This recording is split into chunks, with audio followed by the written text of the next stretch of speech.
From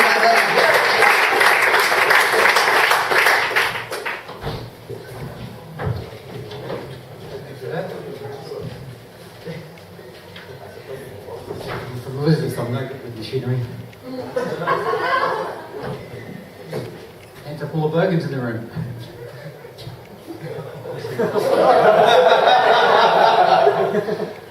That guy looks familiar. You got any time? Yeah, it's funny growing up, Elizabeth, the kids there, they've got a way of looking at you as though to say, I don't have an attitude problem, you've got a perception problem. I remember I was doing some door-to-door sales there and I knocked on this one little kid came out, he couldn't be more than 12 years old, and he smoked a cigarette and drinking a beer. And I said, oh, is your mum and your dad know? He said, oh, does it fucking look like it?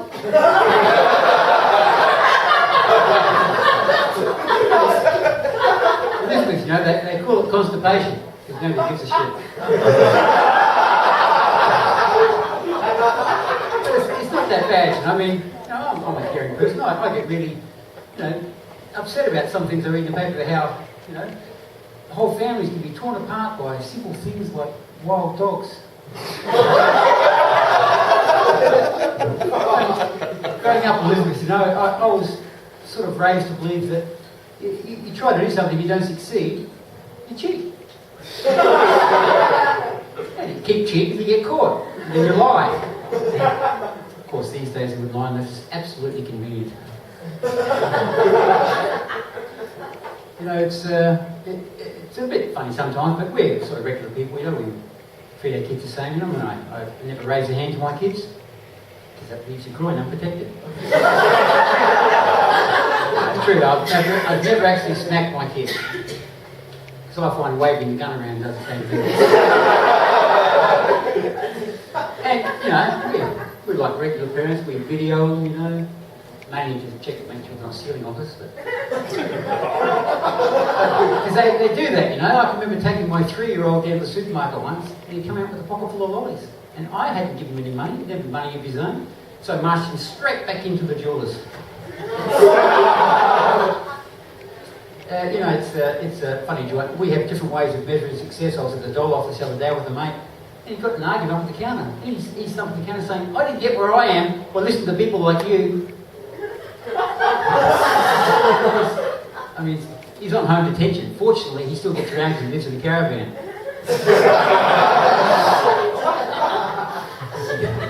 His wife is nagging him constantly to get a job, but he says the voices in his head say he should stay home and clean his guns.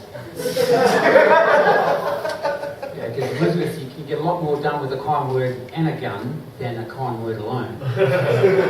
Because it gets a bit aggressive there sometimes, you know. You meet guys who really believe that if violence isn't solving the problems, you're probably not using enough.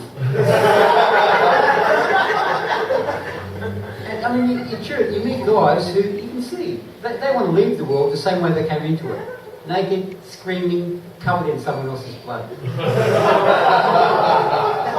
Not me, I want to die just like my grandfather, peacefully in my sleep. Not screaming and yelling like the passengers in his car. You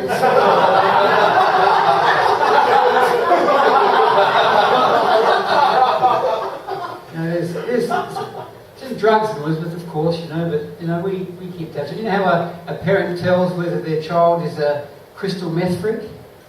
Because the kid will keep coming up to you and saying, fuck dude, I want to score some of your crystal meth.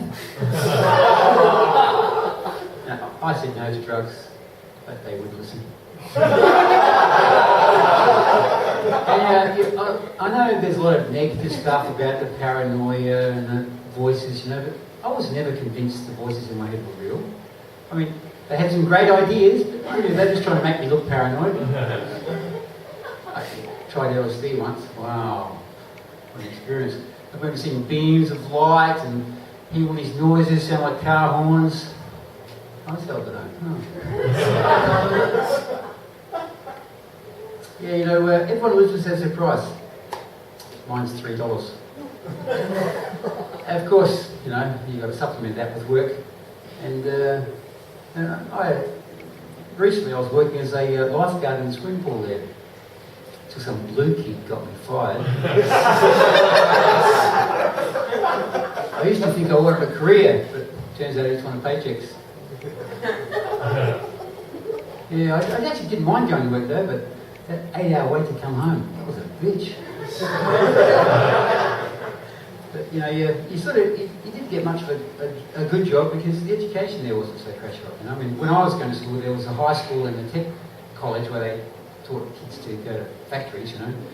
And they used to joke and we used to say that the high school, they actually teach the kids to wash their hands after they go to the toilet, and the tech college, they teach them not to urinate on their hands. You know, the kids in the high school weren't all that sharp either, you know. I remember one kid saying to me, "Why is the alphabet in that order? Is that because of that song?"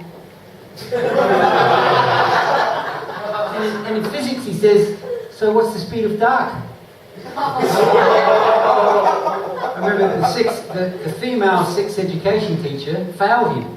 He was so pissed, he said, when she comes to the room next, I'm going to trip her up. When she falls on the floor, I'm going to kick her in the nuts.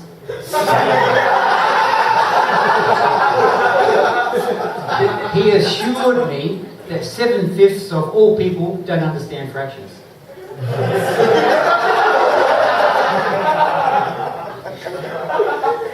I just want to tell you that if you happen to meet anybody who comes to us, don't mention that you saw me or that I'm trying to make a living doing stand-up. I feel a bit embarrassed because they all think I sell drugs. You know, it's a bit of a treat coming into town, you know, because it's very friendly compared to, you know, up there. And actually, I was here last week, I was in a local pub, and it's not many places where you can go in and someone, within a few minutes, will come up, a complete stranger, and buy you a drink. And then ask you back to his place and cook you a nice meal. And on top of that, invite you to spend the night. It didn't happen to me, it happened to my sister. Anyway, that's it.